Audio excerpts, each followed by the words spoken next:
उपमुख्यमंत्री नामदार अजितदादा पवार यांच्या राष्ट्रवादी काँग्रेस पार्टीत शिवसंग्रामचे पांडुरंग आवारे पाटील यांनी केला जाहीर प्रवेश।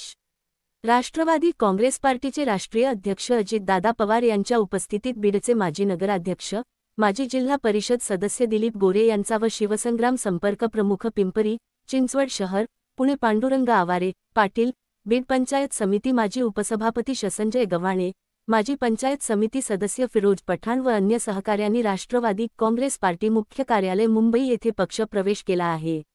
या पक्षप्रवेशामुळे होऊ घातलेल्या स्थानिक स्वराज्य संस्था निवडणुकीत नक्कीच राष्ट्रवादी काँग्रेस पार्टीला शहरी व ग्रामीण भागांत फायदा होणार आहे व भविष्यात राष्ट्रवादी काँग्रेस पार्टीला पक्षवाढीसाठी बीड जिल्ह्यातच नव्हे तर राज्यात निश्चितपणे फायदा होणार आहे, अशी माहिती राष्ट्रवादी काँग्रेस पार्टीत प्रवेश केलेले व मराठा सेवक म्हणून काम करत असलेले श्री पांडुरंग आवारे पाटील यांनी दिली आहे। संघर्ष योद्धा श्री मनोज जरांगे पाटील यांनी उभा केलेल्या मराठा आरक्षणाच्या चळवळीतील लढ्यांत सुरुवातीपासून अग्रेसर सक्रियपणे मराठा सेवक म्हणून सोबत अविरतपणे काम करत आहेत।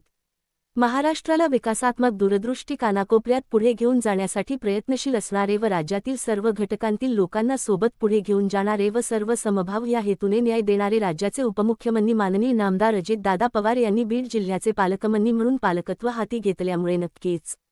गेल्या अनेक वर्षांपासून बीड जिल्हा विकासकामांपासून वंचित होता त्या बीड शहराचा, जिल्ह्याचा विकास करण्यासाठी जातीने लक्ष घालून त्या भावनेने विकासात्मक कामे करत आहेत, म्हणून नामदार अजितदादा पवार यांना साथ व सोबत देण्यासाठी राष्ट्रवादी काँग्रेस पार्टीत पक्षप्रवेश मराठा सेवक पांडुरंग आवारे पाटील यांनी केला आहे।